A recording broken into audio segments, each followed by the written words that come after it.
Well, we're back again.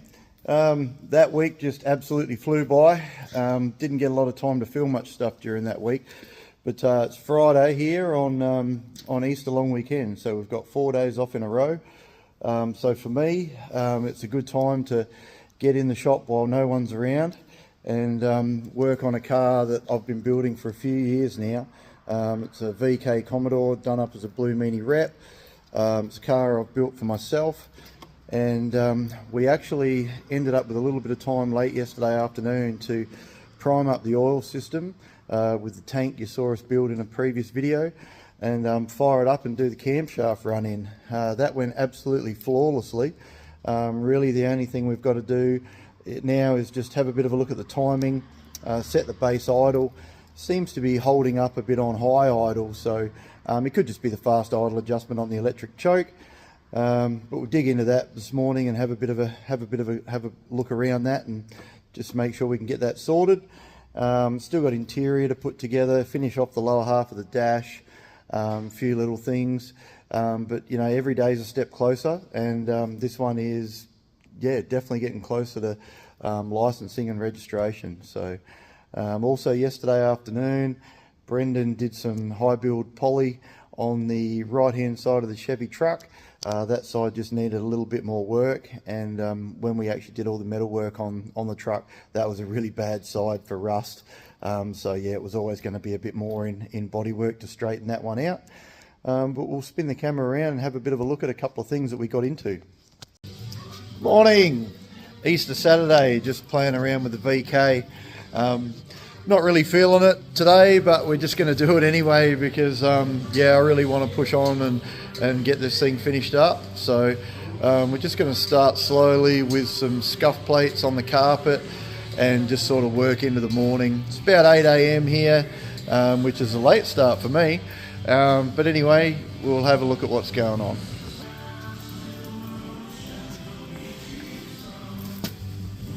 So I just got to pick a couple of the old plugs out to hold the carpet, and then we'll burn a hole through with a soldering iron and get the carpet pinned down in the sill panels, and then fit some scuff plates.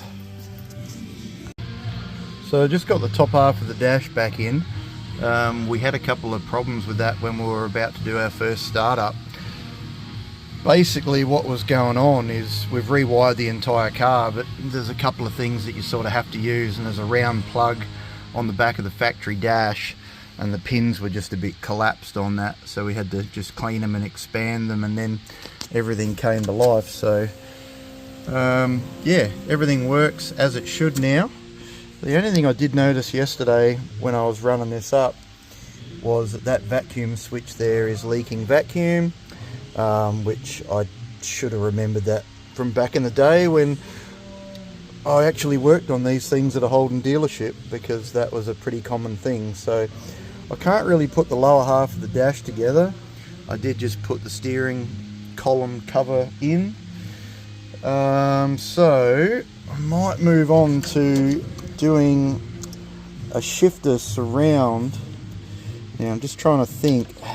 I remember buying a plate for this, but I'm thinking it might be at my house. So let me come back in a minute, see what we're actually going to get up to next.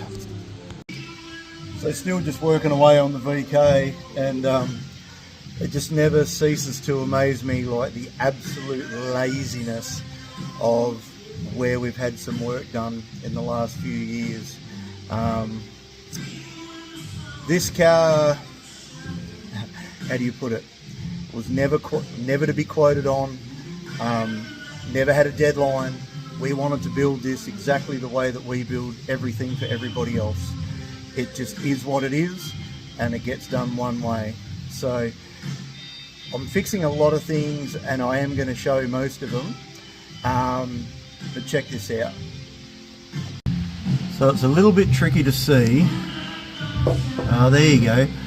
So there's bolts that come through from inside the kick panels and go into speed clips on these fenders. Well, when I was working inside the car yesterday, I noticed that they just completely neglected to fit those, probably because they wouldn't have had something even though our workshop is literally, well, at the time was literally, I think probably about 300 meters from theirs. But what we soon realized with this build, as good as it looks now, during the course of the build, we well and truly knew that what they were more into was just slapping something together, you know, and calling it good enough. And while they were doing that, still claiming to be able to do, you know, restoration work to a quality. And yeah, it was just absolute garbage. I probably should have known better, being that I was over there a few times while the car was being worked on, and you know, you look at a welder and it doesn't even have a bottle of gas, and you think, well, that's the only welder in the shop, so you know, how are you doing rust repairs or anything like that? Well, as I'll come to show you, thank God we did 95% of the metal work on this car. There was just a couple little spot ups became apparent, you know, under full bare metal teardown, that needed like a couple of 5-cent pieces size rust, you know, spotting up if you were lazy, or you know, just the tiniest little bit of steel put in there, and you know, a little bit of metal finishing. But yeah, we'll get to that. But I'm just constantly dumbfounded, you know, after we did, I don't know how many hours of metal work on this car, an absolute shit ton, you know, to send it out right and pretty damn straight, you know, just send it out for final paint. Paint was still, you know, 28 grand, which I don't give a shit if it was 38 grand. Like, just do it once and do it right. You were never asked a quote, you were never given a deadline. So we'll fix the assembly issues now, and then I'll show you a couple other things on, you know, how this car was delivered to us, and yeah, probably why it's taken me a long time to get the enthusiasm to push on and finish off this car, because it was just a nightmare. Just back downstairs now, it's got the better of me, so I'm going to show you like what I was talking about there. So I didn't really video any of this car because I just wasn't really doing much of that sort of 4 years ago when I started this. I'll spin it around. So this car, I guess, was in pretty good condition. It had an aftermarket sunroof, so I made up a patch panel on the English wheel, you know, got the curve really nice on that. I didn't actually weld that in, that was welded in over there by a contractor that they had at the time, and he did a really good job of that. There was a couple of braces in the roof that weren't sitting right, and he corrected all that while he was going, so he did a really good job there. But bear in mind, he was a contractor, wasn't the owner of the business, and no longer works there, and he no longer works there because of a lot of these things. So we'll have a look at one thing while we're going. So within about a week of having this car delivered, I'll see if it shows up on camera. It absolutely does. So right there, where's the right light? Right there. So there's a crease that runs about 6 inches vertical in that driver's door. So as anyone knows, you've got to put the door strikers and extension catches on, you know, immediately. Otherwise, someone working on the car can open the door too far and do a lot of damage. Well, the sticker guy that did the stickers at the shop, he creased hell out of that door, yet everybody denies it happening, and it's never been fixed, and that's how it got delivered to us. Where are we? This one's just about impossible to see. So a ratchet had obviously smacked from the inside out of the inner guard when the headlights were put in, So there's a little ding there that needs to be corrected. Now if this sounds harsh, I guess all we would have expected was, as it was pointed out, for it to be put right. To be honest, wouldn't have even really cared if it was at our cost, because now we have to turn around and redo it all anyway, those little areas, to get the car right. So I would have much rather just paid for it at the time, if, you know, we should have had to pay for it at all, which the answer is no. Now, there's a couple other things. So fit up, for instance, you have a look at the 1 inch gap between the back of the bumper and the fender with no fasteners put in there, and you can see how far the corner of the bumper is tucked under the headlight. Like, that's just simple, you know, spacing, shimming, some fasteners, easy as. So I'll sort that out, as with everything else. But the one that really shits me is this is what I was talking about. So during the course of the build and stripping it to bare metal, I rebuilt all the boot, all around the tail light areas, fixed every single thing in metal. Now, as this car's been parked for the last year, I noticed these little bubbles popping up. And I was like, well, that's odd, because that was the last little bit that was noticed when it was at the panel shop, that was just going to be spotted up with the MIG, because they were 2 pieces about the size of a 5-cent piece. And I sort of didn't pay a lot of notice to it. I didn't really want to look at it. But then one day I was working on the car, and I put my fingers up under here and felt the steel lip of the wheel arch, and then all of a sudden it goes solid. And then it goes for about 5 inches, and then it's steel again. So what's going on there is that rather than pull out a welder while there was not a skerrick of trim in this, while the whole car was bare metal and in epoxy primer, they didn't metal repair it at all.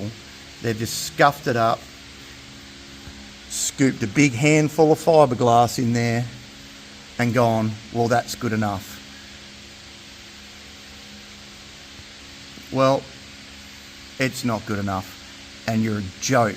You are an absolute joke for doing that. On a build like this, where we were prepared to spend $24,000 on interior, paint whatever the cost, build it from a shell up, you know, full Raptor undercarriage, full stainless steel exhaust system, R8 Commodore brakes, brand new 308, brand new air conditioning, brand new T5, you know, built transmission, drive shafts, brand new glass wherever we could buy it, door seals, window seals, like absolutely everything. Now, this is a personal car for me, so, you know, to me, if I'm going to build something nice to show what we can do and have a really nice car, there is no quotes, there is no deadline, there is no, you know, let's just throw it together. Don't get me wrong, I love a ratty hot rod, but this is not that type of build. So for a business to choose a fast way that anyone knows is not quality, will not last, I was absolutely gutted, like, to find that, because now, and this is the reason you've probably noticed that, you know, we've gone from a race only shop to just about, you know, a restoration shop, because when a good friend of mine decided to pull out of this industry, we just don't trust anyone else really with this type of work.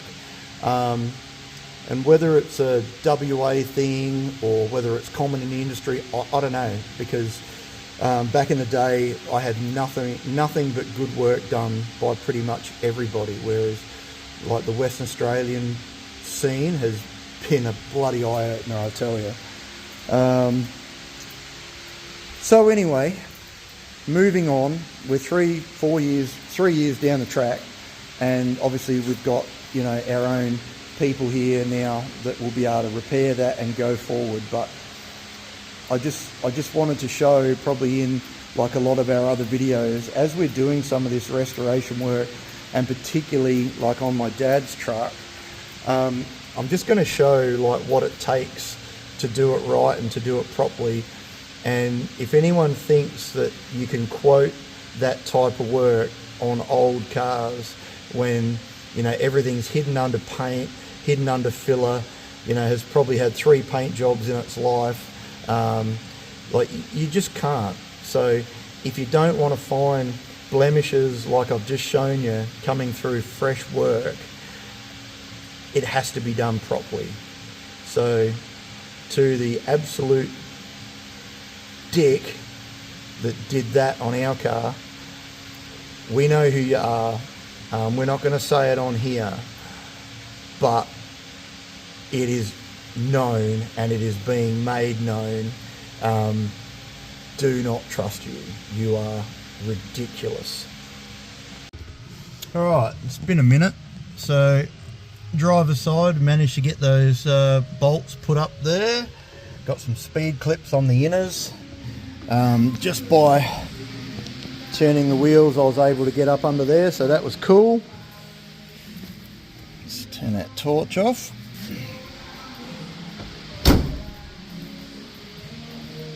And just neatened up the spark plug wires down the side of the motor. And a bit hard to see down in there, but ran the drain hose through the firewall for the air conditioner. Just used a -6 and a silicone hose for that. I tried to buy the original OG one, but didn't seem to be able to find that anywhere. So we got the kick panel put in on the passenger side. Scuff plate settled down, not too bad. So we've got the lower half of the dash to put together. Shifter, I think I might attack the shifter tomorrow, so that'll be Easter Sunday. And then probably have a look at some seat mounts and seats in once that shifter's sorted. But I don't want to put the bottom half of the dash in yet, just until I replace that vacuum control. Then I want to go through and just make sure all the vent heights, demist and everything work as they're supposed to, before I button all that up. What else did I get sorted off camera? Oh, that's right. The boot struts were being a bit of a pain. So I made up a boot strut kit, because the ones you can buy,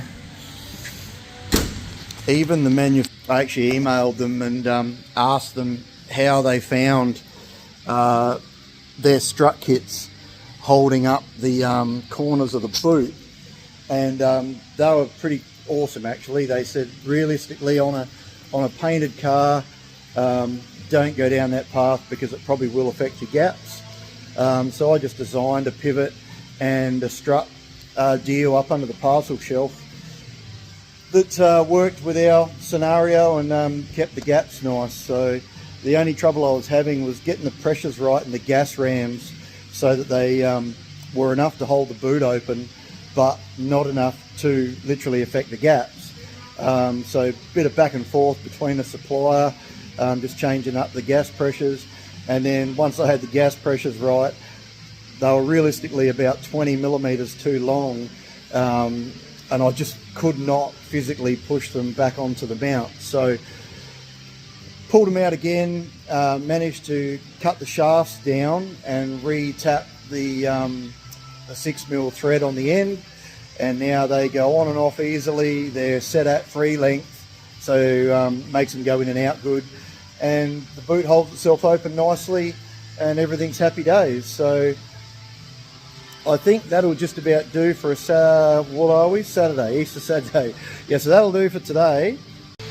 So I'll leave it at that for now, and I've just left that front wheel off because I'm going to address this bumper alignment. It needs to obviously pull forward with some fasteners through the bumper into the fender, but I don't think like all the way, or I think it's going to probably crack something. So I think what we need to do there is split the difference and probably use a small speed clip, or even potentially maybe like a 5mm stainless bolt with a washer and a nylock and a bit of a body style washer on this edge, potentially with a little spacer that I might have to machine up between, so that it doesn't have to pull all the way. Otherwise I do worry that there's a lot of stress on that. So once again, they are only aftermarket bumpers. That's all you can buy new. So they're probably out a little bit. This side's not as bad and does pull up flush nicely with the fastener. So we'll loosen a few things off tomorrow and see what we can sort out. But actually I can just see under the fender there too, I wanted to show you. Fair bit of wizardry went into mounting that Astra power steering pump under there. But yeah, it tucks it out of the way really nicely. I've got to get some fluid in that and put the relay in that runs that, and then we can bleed up the power steering. Anyway, progress is progress, and that's exactly what I wanted to do. Just sort of move around and tick off a few jobs and just get it closer to being done. What I forget to do all the time is thank my beautiful wife Sue. She supports all of this carry on. I'm absolutely nuts for building cars, always have been. I've got a lot of projects on the go as well as customers work. So just a massive thanks to you, babe. None of this happens without your support. So thanks for looking after all of us and keeping our shed dreams alive. Morning, next day, Sunday morning. Just back on the VK for a few hours. Going to attack those front bumpers and see if I can't get them fitting the fenders a bit nicer than what they are. Well, I have to, because the left hand side is definitely going to touch the wheel on lock and it looks like crap. So we'll delve into that right now and see if we can come up with some solutions. So I'm getting that gap to be able to close up, not too bad. And I just want that to hold out off that fender so it doesn't rub through over time. I reckon if I shave the ends off that speed clip there, I can probably tuck that on the fender, and that'd save having a nylock on the other side. But we'll go and shave it down and see if it works out. Hope you guys are having a good Easter break.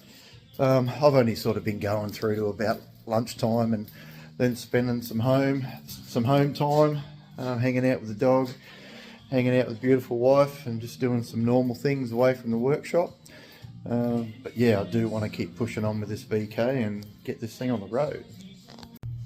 It's a little bit hard to see there, but the speed clip didn't really work out that well, so I've just shaved a couple of body style washers down for the inside, just a couple of stainless steel washers.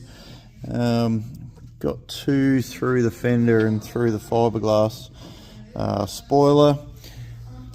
Got a really nice gap running down that fender now. Probably if I had my choice and it was pre-mock-up, we'd just take a little bit out of that corner, but that's pretty good. So we'll move on to the other side. But yeah, definitely huge improvement. We've only got a little hangover there now, compared to the massive 1-inch gap that was in it previously. So gap follows around and wraps around the indicator really nicely. I tell you, they give me steel bumpers any day. At least we can cut, shut, weld, do what we got to do. This yeah, this plastic stuff's not really turning me on, to be honest. So just sort of moving on now, got that front bumper sorted out. There's a little bit more tension on it in a couple of places than I would have liked, but I think it's about as dialed as it's going to get for an aftermarket bumper. And now we've just got to move inside of the car and I've got to work on this gear stick surround plate and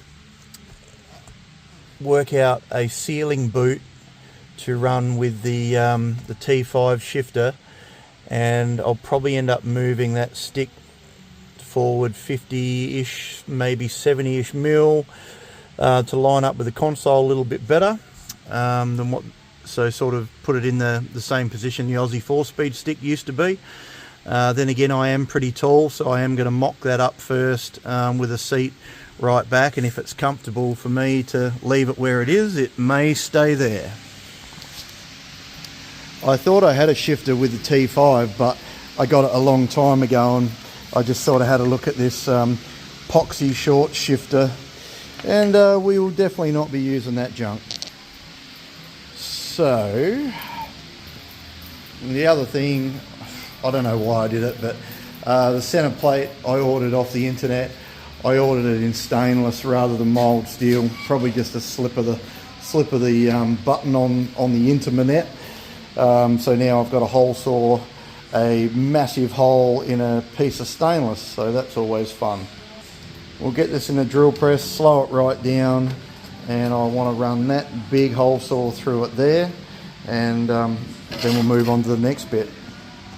That can of Trefoil X is dead, so fingers crossed I've got another one upstairs. Alright, got lucky there, got another full can, and I think I'm going to need it on that stainless. It'll be as hard as hell to drill.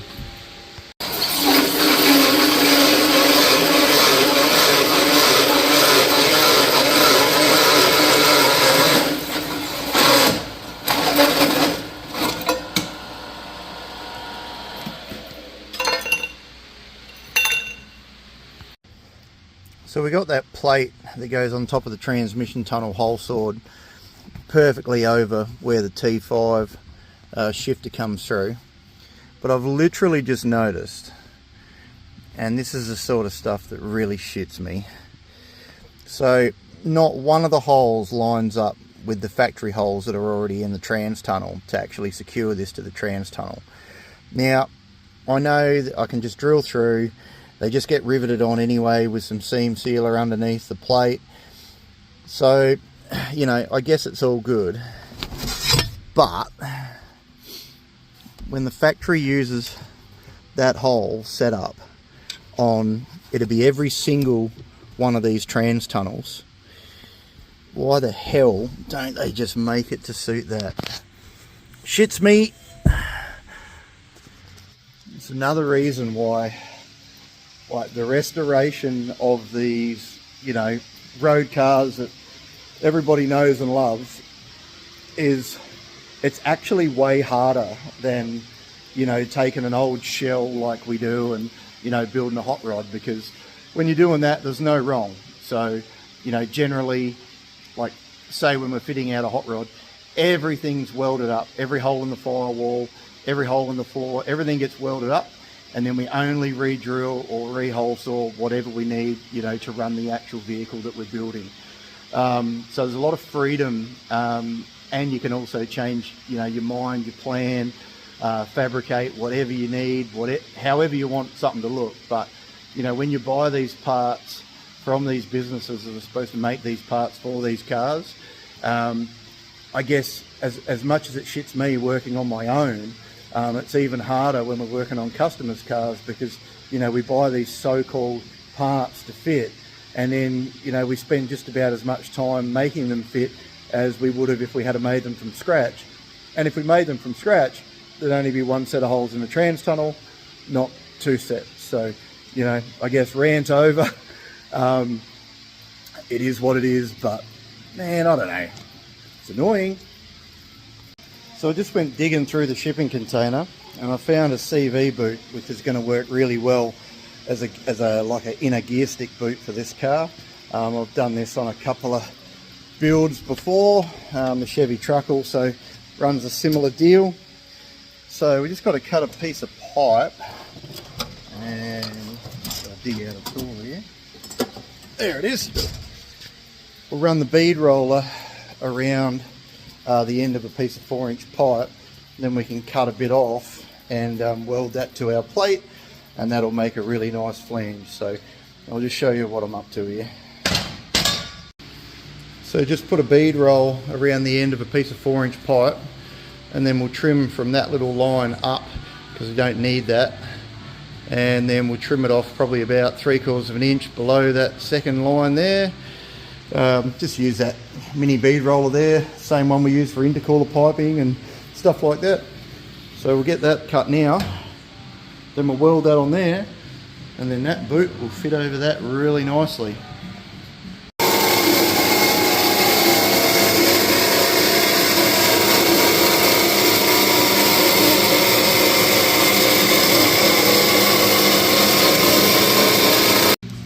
Alright, so there's our little boot flange that'll seal our gear stick around the T5. So that's welded onto that stainless steel plate there.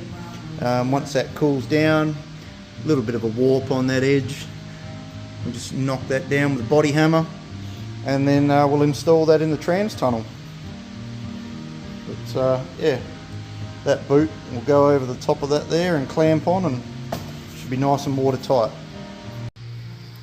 Alright, so as you can see, that sits down there nicely around that dust boot that goes over the shifter. Then our boot will obviously go on the top of this. It does give me room to bring the stick forward if I feel like I need to, but I was sort of having a look before, and less I think I'll need to, because I'm looking where the T5 stick comes out at the steering wheel, and honestly, for me as a driver, that's usually where I set up my race cars anyway, so I still reckon that's going to work out pretty good.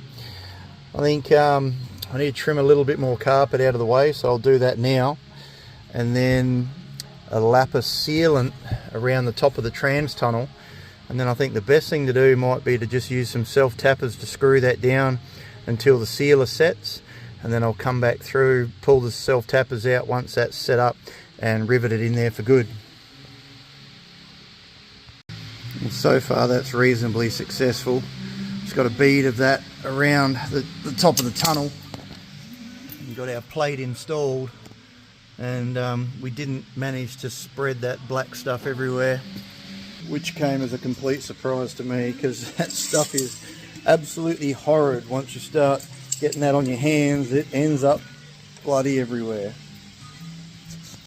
So I'm just going to grab some 5/16 Tech screws and screw that through the tunnel, and then that can literally just stay like that until I pull them out and bang some blind rivets in there.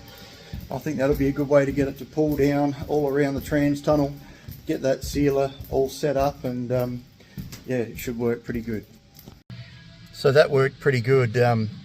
Just put a few Tech screws around the outside there to pull that plate down to the deck, or down to the top of the trans tunnel, and we kept the sealant sort of ooze and mess to a minimum.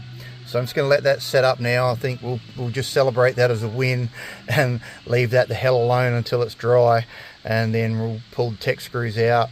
I've got to drill a couple of those close to the dash with a 90-degree drill anyway, so I'll just leave them and rivet them right at the end. Now we're sort of cruising around at about 11 o'clock, so I might just pack up a few tools now that I've got laying around, have a bit of a think about it. So we've got the front bumper sorted. What else did we do up under there? We filled up the electric power steering, so that's all full and bled. Situations running, idling, that's all cool. I've got to do a clutch adjustment up on the 2-post hoist. I've got to bleed the brakes on the 2-post hoist. We've got some globes and things like that to put in the tail lights. So I think I might literally start making a short list now. I might grab a seat runner out and just plonk a seat in there and see what kind of height they have to work out at. But it's getting to the point of making like a short list and sort of start ticking them off and going from there. But you know, considering 3 days ago we didn't have a running car, it's been productive as really, and also not like really busting on it, just sort of, you know, doing some mornings.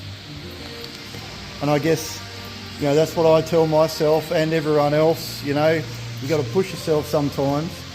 And I definitely don't always feel like doing it, especially after, you know, 50, 60 hours in the workshop most weeks or every week. But when you sort of stand back and think, well, you know, yeah, I could have done some other things, still make time to do other things in the arvos and in the evenings.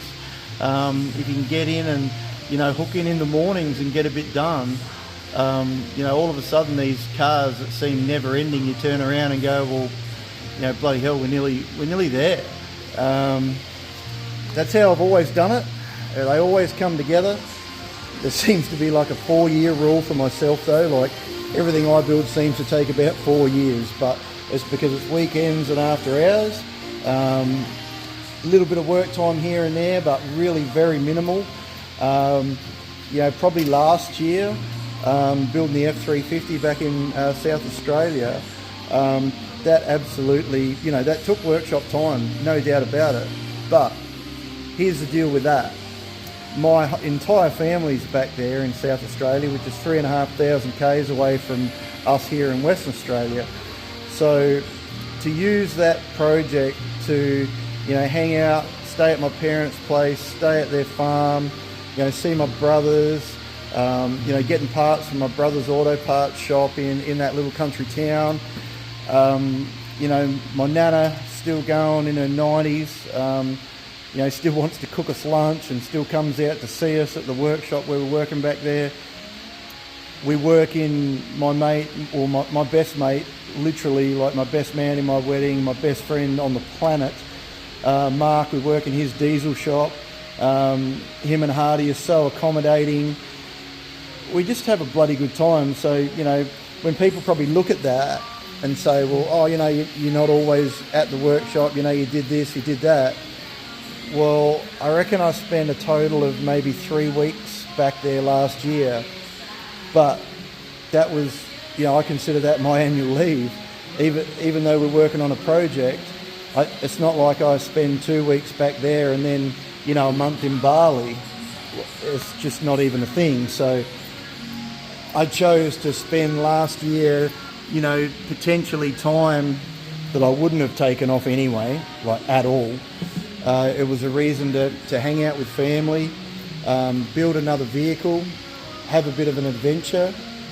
You know, and the end of that adventure's coming up. That truck is in the paint shop as we speak, and we've just actually grabbed another vehicle that we'll be bringing home from SA in that same load, and I might put a picture up of what that is now, but you know, I can't replace that time that I've spent with family back there, and time moves on and everybody's getting older, and for a long time there, you know, I spent years in trucks away from family, away from everyone. I can't even think of, you know, the things I've missed out on for trucking, for racing, for business. So I just decided that shit needs to end.